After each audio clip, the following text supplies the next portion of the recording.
अस्सलामु अलैकुम जी। मेरा नाम इरफान खुसट, पूरा नाम चौधरी इरफान अली खुसट, अब्बा का नाम सुल्तान अली खुसट, फिल्मी नाम सुल्तान खुसट। ये तो मेरा तारुफ है। करता क्या हूँ, मेरा ख्याल है कि अब क्या बताऊँ क्या क्या करता हूँ और क्या क्या करता रहा हूँ। बहरहाल बहुत मशकूर हूँ बज़्म जियो का और आप लोगों का कि आप यहाँ तशरीफ़ लाए। मुझे ये कहा गया था कि मैंने कुछ छोटी छोटी कहानियाँ सुनानी है।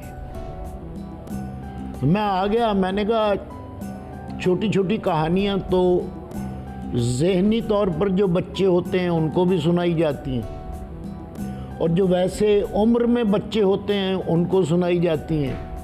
तो मेरे पास काफ़ी कहानियाँ हैं, जैसे तोता मैना की कहानी, चिड़िया और चिड़े की कहानी, अब्बा जी और हमसाई की कहानी। तो मैंने कहा वो मैं सुना दूंगा, मगर यहाँ आकर मेरे छक्के छूट गए कि मेरे सामने वो लोग बैठे हैं जिनके सामने मैं खुद तालिब इल्म हूँ, जो इल्म की रोशनी से मुनव्वर है। तो आप अगर मुझे थोड़ा सा सहारा दें, मुझे ढारस बंधाएं कि कोई नहीं हो जाएगा, तो शायद ये प्रोग्राम अच्छा हो जाए। तो कोई बात, अच्छा जी, बात ये है कि एक सवाल मुझसे किया जाता है कि जिस आगाज़ कहाँ से किया। आगाज़ मैं अपनी पैदाइश से बताऊंगा, जिसकी वजह मुझे मालूम नहीं कि मैं क्यों पैदा हुआ था। 13 अक्टूबर 1954 में मेरी पैदाइश हुई, जबकि अक्सर लोगों का ये ख्याल है मैं उस वक्त पैदा हुआ था और मैं इतना पुराना हूँ कि अल्लाह मियाँ ने पूछा था ये कौन फिरंडिया है। तो मैंने आज ये ज़रूरत महसूस की कि मैं अपनी डेट ऑफ बर्थ ही बता दूं, ताकि हिसाब किताब आप खुद लगाते रहें। मैं हर एक को अपनी सफाई पेश नहीं कर सकता कि जी मैं इतना हूँ इतना हूँ इतना हूँ। नालायकी में मैं शायद बड़ा हूँ, मेरी उम्र भी ज़्यादा हो नालायकी में, क्योंकि नालायकी की कोई हद नहीं होती, कोई जितना चाहे नालायक हो सकता। अक्लमंद होने की एक हद होती है और उसके लिए मेहनत करनी पड़ती है। तो रेडियो से आगाज़ किया, रेडियो के साथ ही वो टेलीविज़न बन गया था। फिर मैं टेलीविज़न पर चला गया और टेलीविज़न पर भी शुरू में बहैसियत सदाकार के गया। वो अंग्रेज़ी फिल्म एक चलती होती थी बच्चों की, उसको उर्दू में डब किया करते थे। मुनीज़ा हाशमी उसकी प्रोड्यूसर थी, वो किया। फिर वहाँ से फिर मैं थिएटर में आया। थिएटर में भी 65 में आ गया था, नहीं 65 में टीवी पर, और 67 में मैं थिएटर में भी मैंने काम किया। फिर मैं फिल्मों में चला गया। अब बंदा एक और काम इन चारों महकमों में। मसला ये था कि मेरी ज़रूरियात ज़्यादा थी। ज़रूरियात ज़ाती नहीं थी, जिम्मेदारियाँ ज़्यादा थी। अब्बा के इंतकाल के बाद 5 बहनें, 2 भाई, माँ, तो और कोई कमाने वाला घर पर नहीं था। बहनें 2 बड़ी भी थीं, 3 छोटी भी थीं, भाई भी छोटा था। तो वो फिर मैं कहाँ जाता, तालीम भी इतनी नहीं थी। वो 8वीं में मैं पढ़ता था जब अब्बा का इंतकाल हो गया। बहरहाल फिर मैंने हर जगह काम किया, जगह जगह किया और मैं काम करता रहा। तो जब कोई बंदा ये ठान ले कि अल्लाह पर वो अपने आप को छोड़ दे और मेहनत को अपना शार बना ले, तो फिर उसे उसकी मेहनत का फल ज़रूर मिलता है। और मैं समझता हूँ कि मुझे मेरी माँ की दुआएं थीं और मेरे उन मोहसिनों की काविशें थीं जो अल्लाह की तरफ से वसीला मुकर्रर हुए थे मेरे लिए, मुझे यहाँ तक पहुँचाने के लिए, तो उनका भी मैं मशकूर हूँ। तो उन मोहसिनीन में ज़रीफ़ फैमिली,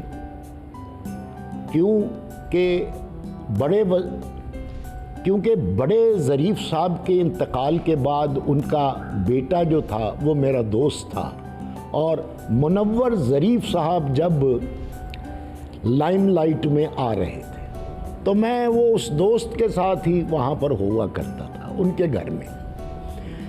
फिर रेडियो पर अयूब रुमानी साहब, अमानत अली फ़तेह अली ख़ान साहब, सूफ़ी तबस्सुम साहब, और उनके सामने बैठा करते थे वो बड़े कमरे में जो कैंटीन के सामने है। सूफ़ी तबस्सुम साहब और नासिर काज़मी साहब कैंटीन के साथ एक बड़ा वाला कमरा था, लंबा सा, डबल रोटी जैसा, और वो गर्म भी डबल रोटी जैसा ही होता था जब वो बनती है। तो उसमें एक तरफ बेसन लगा हुआ था जहाँ उस वक्त का और आज का बड़ा शायर नासिर काज़मी साहब बैठा करते थे, और दूसरी तरफ सूफ़ी तबस्सुम साहब बैठा करते थे। मैं वहाँ सूफ़ी तबस्सुम साहब और नासिर साहब के पहुँचने से पहले पहुँच जाया करता था। मुझे रेडियो की तरफ से कंसोलिडेटेड बुकिंग का कॉन्ट्रैक्ट दिया गया था कि मैंने हफ्ते में 14 दिन काम करना है, अगर दिल करे तो मैं 30 दिन कर लूँ, लेकिन पैसे वही होंगे। मैं वो कर लेता था। तो मैं इन लोगों की खिदमत पर भी अपने आप को मामूर समझता था, क्योंकि मेरे कोई बैठने की जगह तो थी नहीं, और अपना काम करके तो जब फारिग होता था फिर मैं उनके पास जाके बैठ जाया करता था। सूफ़ी साहब जब रेडियो की गाड़ी में आया करते थे, उनका बैग लेकर उनके कमरे तक पहुंचाना, टेबल साफ़ करना, किसी ने मुझे कहा नहीं था, ये मेरे अंदर की आवाज़ थी जो मैं किया करता था।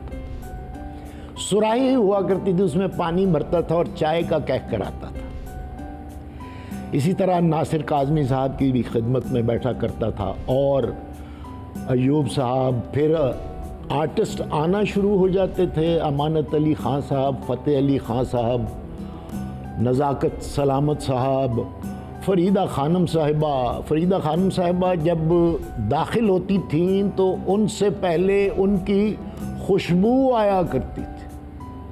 फिर वो रेडियो की बाउंड्री में दाखिल होती थी, उनसे पहले उनकी खुशबू आया करती थी।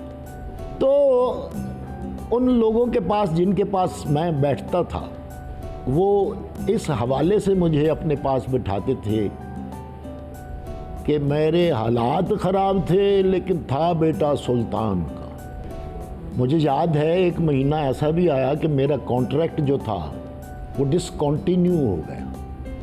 उन्होंने कहा जी बजट नहीं आया, क्योंकि कमज़ोर पर जुल्म करना आसान होता है, तगड़े पर ही जुल्म करना मुश्किल होता है। अब बोल तगड़ा तो जवाब भी दे सकता है। तो मेरा कॉन्ट्रैक्ट डिसकंटिन्यू हो गया, तो मैं रोता हुआ जा रहा था रेडियो पाकिस्तान की इमारत से। तो अमानत अली ख़ान साहब उससे पहले मुझे नहीं जानते थे कि मैं कौन हूँ, ये मेरी पहली मुलाकात थी उनसे। तो उन्होंने दूर से देखा और पूछा, वो थोड़ा सा स्टैमर करते थे। उन्होंने कहा ए बच्चा कौन है? किसी ने बताया कि सुल्तान खुसट का बेटा है। उन्होंने कहा बुलाओ इन्हें। मैं गया तो मुझे कहने लगे की होया? मैं क्या, वो मुझे नौकरी से निकाल दिया। हालांकि वो कब नौकरी थी मेरी, वो तो एक आर्जी कॉन्ट्रैक्ट था, निकाल दिया उन्होंने। कहने लगे केड़ी गलों? मैं क्या, वो कहते हैं बजट नहीं है।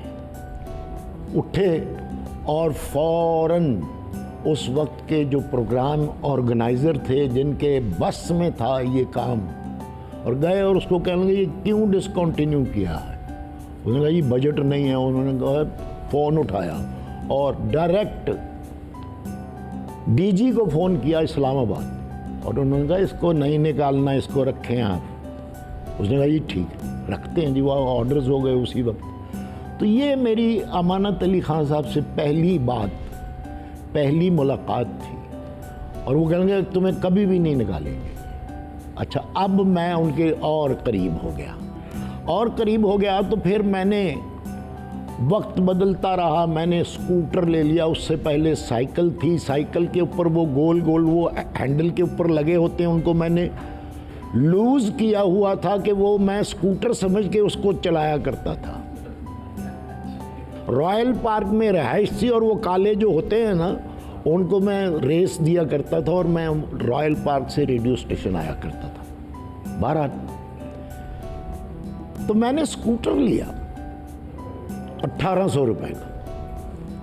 मैं रेडियो स्टेशन गया, वहाँ तसद्दुक़ अली ख़ान साहब जो थे, नज़ाकत सलामत के भाई, जिन्होंने एज़ म्यूज़िक डायरेक्टर गोरिए मैं जाना परदेस, तांगा वाले नैन कदों, सुख नल सौणगे और इस तरह के दीगर मशहूर गाने बनाए हुए हैं, वो अमानत अली ख़ान साहब, रजब अली और मैं, हमने प्रोग्राम बनाया कि जी फिल्म देखी जाए। चलो जी फिल्म देखते हैं। कहाँ? प्लाजा सिनेमा में, रेयॉन्स daughter.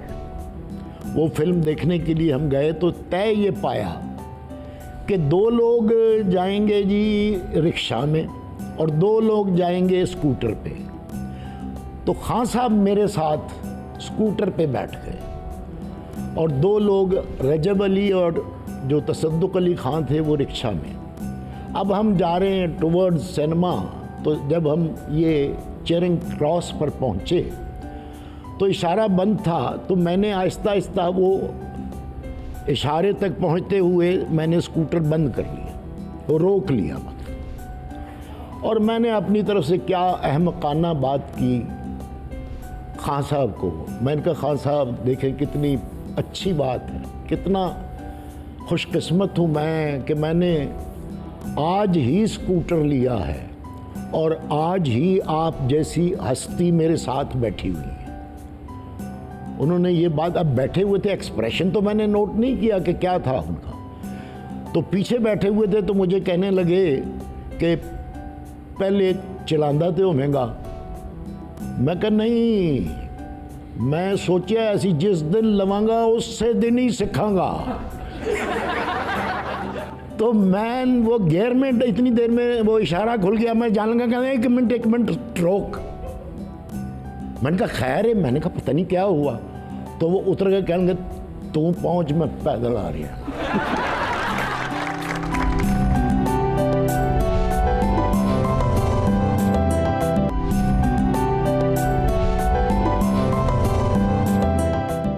As a child star आपका सफ़र कैसे स्टार्ट हुआ? बेटा स्टार तो नहीं होता था, जब वो चाइल्ड होता था तो वो अक्सर फिल्में जो थी वो बचपन से शुरू हुआ करती थी। उसमें वो फिल्में भी होती थी जो कभी नहीं बनती थी और ना लगती थी। उसमें सिर्फ वो जो कोई पैसे 5-7 हज़ार रुपया लेकर आता था, उसके पैसे खा लेना मकसूद होता था। तो वो 2 बच्चों को बुला के तो कैमरा खाली बगैर नेगेटिव के वो किसी खेतों में ले जा के 2 बच्चे दौड़ रहे हैं इधर उधर, तो वो शूटिंग ऐसी जाली करके आ जाते थे। और मुझे याद है इस किस्म की जो शूटिंग थी, वो एक डायरेक्टर था बुर्श कुमार, वो किया करता था।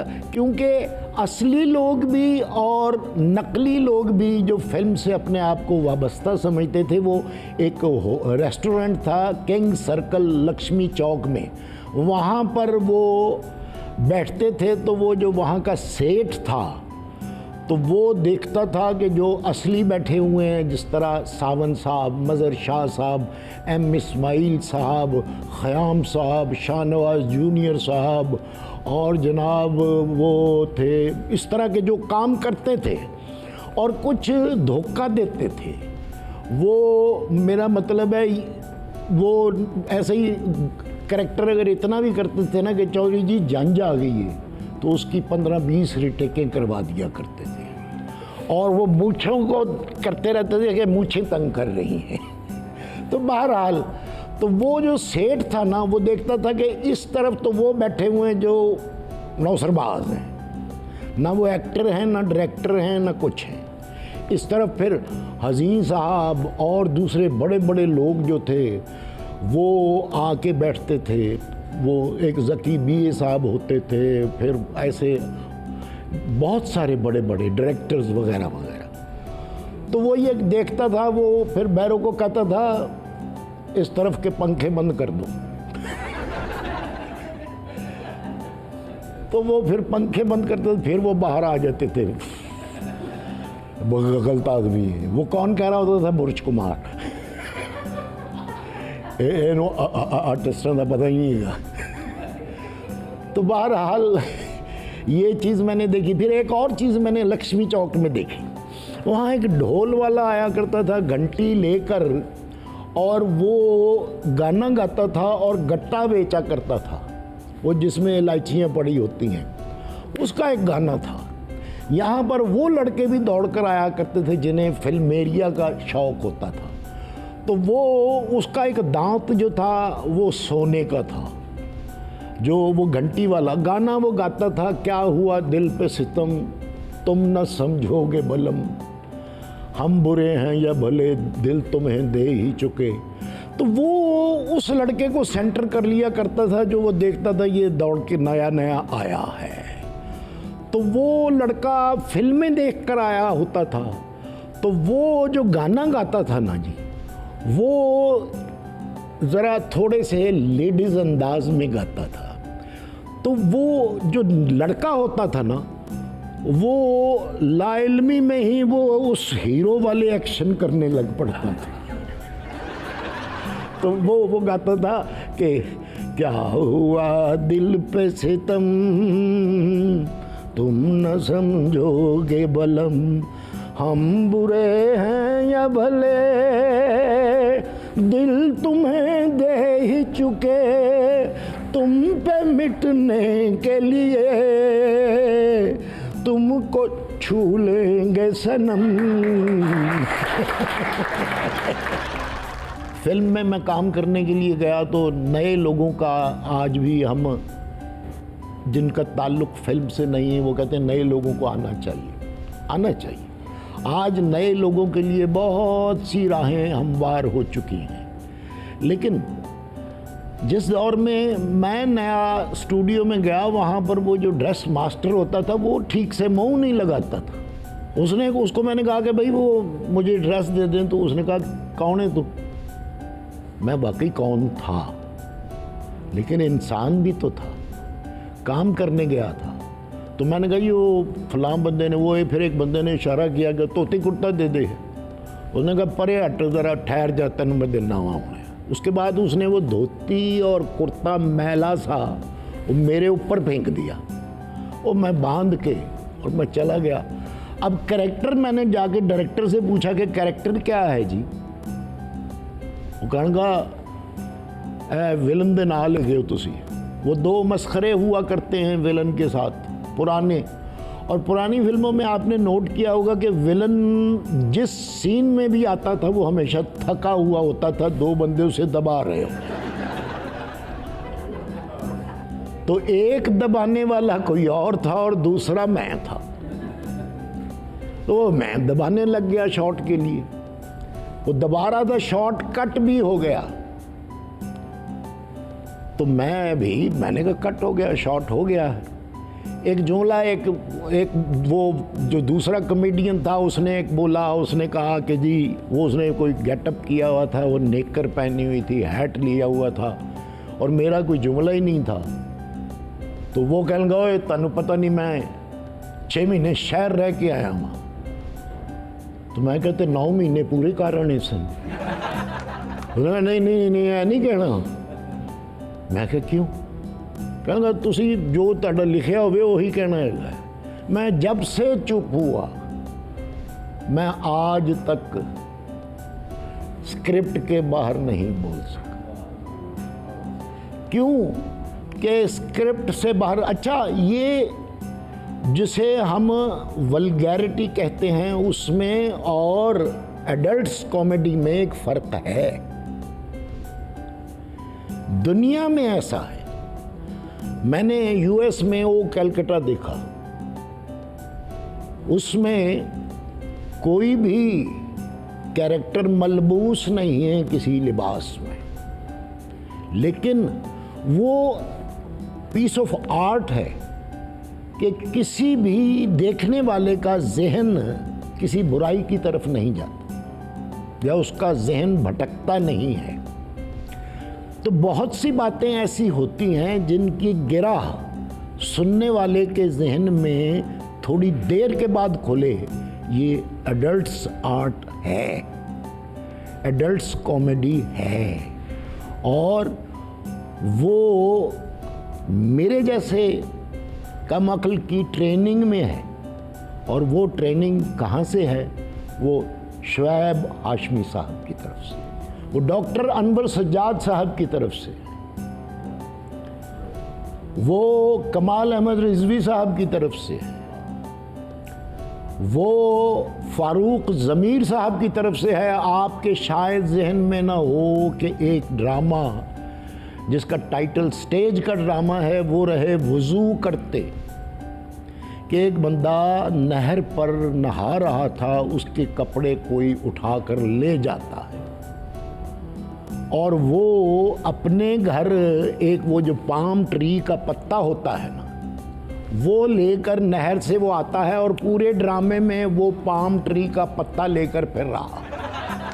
उसके लिए तो बड़ा आसान है लोगों को कह कहों पर मजबूर करना, वो अपने पत्ते को थोड़ी सी हवा दे दे, मगर नहीं, ये वो थिएटर है। मैंने 35 साल थिएटर किया। जी इरफान साहब, आपने बहुत स्टेज किया और स्टेज को लिखा भी, डायरेक्ट भी किया। तो एक दफ़ा स्टेज ड्रामा करते हुए एक एक्ट में आप बेहोश हो गए थे, ऐसा क्या हुआ था? एक दफ़ा तो बेहोश हो ही गया था और एक दफ़ा होते होते रह गया था। वो हुआ यूं कि गवर्नर नूर ख़ान जो एयरफोर्स से फिर रिटायरमेंट के बाद वो गवर्नर पंजाब मुकर्रर हुए थे, वो देखने के लिए आए थे वापडा ऑडिटोरियम में वो शो। वो जनाब उसमें चूंकि जल्दी जल्दी वो स्किट्स 2 मिनट का, 3 मिनट का, 1.5 मिनट का, तो वो फिर वो चेंज करने होते थे कैरेक्टर्स के लिए, गेटअप और वो लिबास। तो वो लिबास जल्दी जल्दी, वो शिकारी बना हुआ था मैं, तो वो शिकारी करके तो उसके बाद मैंने वो एक और कैरेक्टर करना था, तो वो दूसरे कपड़े पहनने थे। वो जल्दी में मैं पहन के आया, तो मैंने जो पतलून पहनी वो जल्दी में मैं प्रॉपरली पहन नहीं सका, तो वो फिर मैं वैसे ही स्टेज पर आ गया। अब मुझे पता ही नहीं था कि ये क्या हो गया है मेरे साथ। तो वो शुएब साहब के साथ वो स्किट था मेरा, मुझे शुएब साहब की नज़र पड़ गई, तो उन्होंने कहा कि ओए एक ही ओ खत पाउण वाला की कहते ने वो खुला है। अब आप यकीन कीजिए मुझे पसीने आ गए। जैसे तैसे मैंने वो स्किट किया और करके मैं बाहर आया हूं, तो मैं बाहर आते ही गिर पड़ा। ये आँख की शर्म थी और तरबियत थी।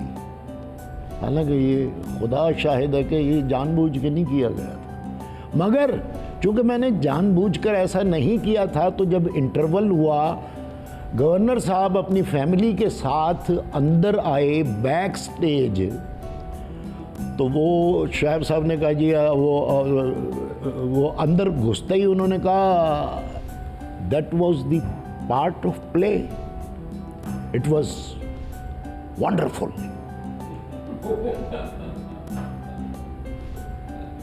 उन्होंने कहा तो मेरी आंख खुली थोड़ी सी। बहरहाल एक और ऐसा हुआ था कि वो उसमें अली एजाज साहब हीरो थे और मैं उनका दोस्त था, जब हम जवान भी थे। तो वो पतलून पहनी और जो नीचे वो जेर जामा था वो सफ़ेद रंग का था, तो पता नहीं क्या हरकत हुई, तो मैंने ऐसे जो किया है तो चर्र करके आवाज़।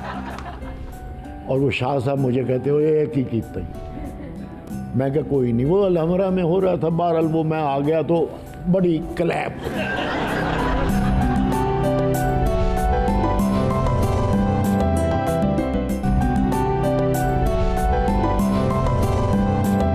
मैं शादियों का शौकीन नहीं हूं, मेरी होती रही है बाहर। तो मैंने एक बड़ी मेरी बहनों ने 5 भैनों ने वो भरा नूं हर वेले सेरे बन्नी रख दिए।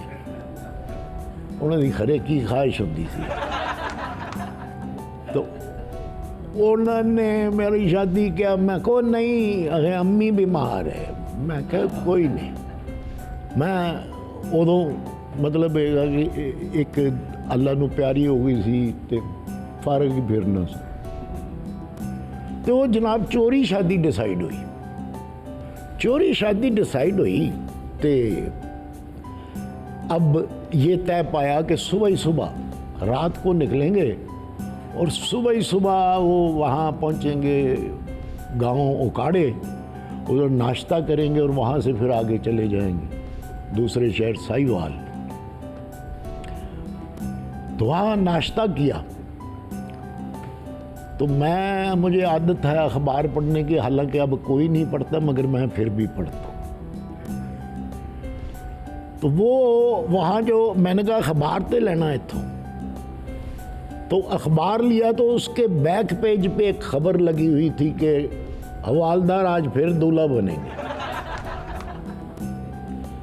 या अल्लाह, ये तो हमारे घर का राज था, ये कैसे राज खुल गया? किसने ये खबर पहुंचाई? बड़ी शर्म आई। अच्छा, बच्चे स्कूल गए, उनको बच्चों ने जड़ाया तुम्हारे अब्बा की शादी हो रही है आज। कमाल की बात यह है कि आपकी अच्छी खबर कोई हो तो वो कोई भी नहीं पढ़ता, चाहे फर्स्ट पेज पे लगी हो। और जरा सी नेगेटिव खबर हो ना, वो चाहे 3 सत्रों की हो, सारे पढ़ लेते। वो छोटी सी खबर थी बाहर। अब वहाँ गए तो वो शादी वादी हो गई और मैंने काले शीशों वाली ऐनक लगाई, जैसे अंधा शादी के लिए नहीं जाता, शर्म के मारे। बहरहाल वो मैं ऐनक काली लगा के अंदर कमरों में भी बैठा हुआ। तो वो शादी हो गई, वो आ गए। अब आया तो वो ड्रामा चल रहा था हमारा, वो चंगेज़ खां। मैंने यही सोचा कि वो अभी वो छोटी सी खबर थी, तो मैं अपनी एंट्री पर गया हूँ तो 1 नंबर हॉल में ड्रामा हो रहा और थंडरिंग क्लैप, दड़ दड़ दड़ दड़। मैं क्या यार, ये मैंने तो अभी डायलॉग भी नहीं बोला कोई, ये किस बात पर क्लैप हो गई? वो पता चला फिर उन्होंने आवाज़ें आहिस्ता आहिस्ता, और दूजी भाभी मुबारक होवे, मुबारक होवे। अगले दिन बैक पेज पूरा भरा हुआ था, तस्वीरें उसमें मेरी दूल्हा बने हुई की। मैंने अपनी सास साहबा को फ़ोन किया कि ये तस्वीरें आपके जो बंदे उतार रहे थे वो कोई अखबार वाले थे? उन्होंने कहा नहीं, हमने जो उतारी थी वो तो हमारे पास ही हैं, ये कोई लोग आए हुए थे, हम समझे तुम्हारे साथ आए हुए। मैं होने देना हो गई। मैं क्या, तो वो खैर दूसरे दिन फिर वो बैक पेज पूरा का पूरा भरा हुआ था। तो पता ये लगा कि वो नामा निगार जो था उसको वो जो जेवरात, अब कभी भी कोई बंदा दूसरी शादी का ख्वाहिशमंद हो तो वो जेवरात बनवाने के लिए जाए तो उसको ये राज ना बताए कि कहाँ शादी हो रही है और किसके साथ हो रही है, वहाँ से भी लीकेज होती है। तो वो मेरी सास वो अपनी बेटी के लिए कोई जेवर शेवर बनवाने गई होगी, तो उसने पूछा कि जी कित्थे हो रहा है बाजी का ब्याह? तो उन्होंने कहा ਉਹਦੇ ਨਾਲ हो रहा है। ਉਹਨੇ नामा निगार ਨੂੰ दस दिता, उस नामा निगार ने बस साडा नामा खराब कर दिया। क्या कभी आपका दिल नहीं चाहा कि आप भी उसी तरह से हीरो बनते, और अगर मौका मिला तो आपने किस तरह से इसको परफॉर्म किया? देखो जी, मैंने 2 फिल्में भी बनाई। एक तो फिल्म मेरी वही थी जो कैरेक्टर मेरा मशहूर हुआ था, डायरेक्ट हवालदार का। उसकी तो वाह वाह हो गई, और वो 21 दिनों में मैंने फिल्म बनाई और उसने खासा बिजनेस भी किया। और मैं ये समझता हूँ कि उसकी कामयाबी में अल्लाह ताला की रहमत, मेरी माँ की दुआएं और मेरी मेहनत, यानी मूजब थे ये चीज़ें उसकी कामयाबी की। दूसरी फिल्म में मेरे जो दोस्त, मेरे जो भाई, मेरे जो जान, मेरे जाने जिगर, उन्होंने ही मुझे मरवा दिया। जब कोई बंदा कामयाब होता है, जैसे मिठाई ख़त्म हो जाए तो मक्खियाँ खुद ब खुद चली जाती हैं। तो वो जब पहली फिल्म कामयाब हुई तो वो अपना अपना डफली और बाजा लेकर आ गए। अच्छा, उन्होंने कहा कि यार ये अब तुमने कैरेक्टर नहीं करना, ये कैरेक्टर रोल नहीं करना। मैंने कहा नहीं, मैं तो कैरेक्टर रोल ही करूँगा, क्योंकि जो बंदा आया ही 35 साल की उम्र में है तो और मेरा वो कॉन्सेप्ट नहीं है कि मैं गाना गाऊँ डया हुआ। मुझे तमाम मौसीकारों ने और तमाम गाने वालों ने सख्ती से परहेज़ बताया है गाने से, और मैं उनकी बात मानता हूँ। उन्होंने कहा पाजी जो मर्जी करना, गाना ना गाना कभी तुसी, क्योंकि मैं इतना अच्छा गाता हूँ या मैं इतना बुरा गाता हूँ कि तो बहरहाल दूसरी फिल्म जो थी उसमें मैंने, जहाँ पहली फिल्म में जो दाद व तहसीन के डोंगरे बरसे, दूसरी फिल्म जो थी उसमें डब्बाई हुए डब्बाई हुए डब्बाई हुए, और उसके फेल होने का मूजब भी मैं खुद था, क्योंकि 14,000 फुट उन दिनों फिल्म होती थी। तो मैं भी क्या हूँ कड कड़ा के दिया, मैं कुछ 13,500 फुट में खुद ही था। अंधेरा उजाला या डायरेक्ट हवालदार आपको पीक पर ले जाता है। अगर आपकी लाइफ से ये मलबूस एक साइड पर हो जाता है तो कौन सा किरदार जिसमें आप अपनी पहचान ज़्यादा बेहतर समझते हैं? वो किरदार एक ही है, और उस किरदार का नाम है इरफान खूसट। इरफान खूसट ने डायरेक्ट हवालदार बनाया है, डायरेक्ट हवालदार ने इरफान खूसट नहीं बनाया। जी, डायरेक्ट हवालदार का बड़ा मारूफ कैरेक्टर जो आपने कहा कि अगर उसे माइनस कर दें तो फिर भी इरफान खोसट ही है उसके अंदर, तो उसका कोई मारूफ डायलॉग तो पेश कीजिए। वह सदके जाऊं चिट्टा तेरा चाटा है, आगे से दंद निकालता है, वह किस केस में इधर बैठा है। अगर मैं चाहूं तो ये इस बात पर भी तेरी गिरफ्तारी हो सकती है कि तू ये अंग्रेज़ों वाला लिबास टाई बांध कर यहाँ बैठा, वो तूने सलवार कमीज क्यों नहीं पहनी? सर आपको गाना गाने से तो परहेज है, लेकिन गाना सुनने से तो नहीं है। ना जी, मैं चूंकि गवैया नहीं हूँ मगर सुनवैया ठीक ठाक। ऐसा है, मुझे याद है कि वो मैं कोई छोटा ही था, 12-13 साल का। हाँ जी, तो वो हफीज़ जालंधरी साहब की बेटी है रज़ा हफीज़, वो रहती थी निस्बत रोड पर, अब जो कि मॉडल टाउन में उनकी अम्मी रहती हैं खुर्शीद हफीज़ साहिबा। तो रज़ा की सालगिरह थी, जहाँ पर चूँकि हफीज़ साहब की बेटी की सालगिरह थी तो वहाँ पर आई थी इकबाल बानो, और वो आकर, वो एक निजी महफिल थी, हमारे अब्बा भी गए, और वो नशिस्त जो थी वो फर्शी थी। तो इकबाल बानो साहिबा को फरमाइश की गई वहाँ, अब मुझे याद नहीं है कि कौन कौन और लोग थे, लेकिन हफीज़ साहब को मैं पहचानता था, अब्बा को एक आधा कोई और होगा, एक वो चिश्ती साहब होते थे जो कि ये किसी अखबार में थे, मशरिक में गालिबन। तो वो फरमाइश की गई कि कुछ आप गुनगुनाएं या गाएं, तो म्यूजिशियंस भी उनके साथ आए हुए थे, तो वो उन्होंने गाना शुरू किया। जो वो गज़ल थी, उल्फत की नई मंजिल को चला, तू डाल के बाहें बाहों में, दिल तोड़ने वाले देख के चल, हम भी तो पड़े हैं राहों।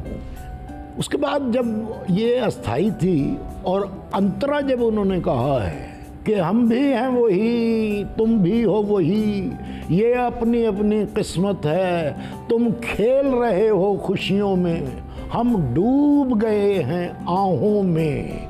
तो ये इस पे ज़रा टेम्पो भी बन गया और दादो तहसीन के डोंगरे बरसना शुरू हो गए। जब उन्होंने ये अंतरा कहा तो मैंने उनको कहा, माफ़ कीजिएगा, ये ज़रा दोबारा कहें। तो मुझे पीछे से एक लपड़ पड़ा, वो जो मेरे बाप का था। उठे, तुम आशमीन पता नहीं कितों आ गया।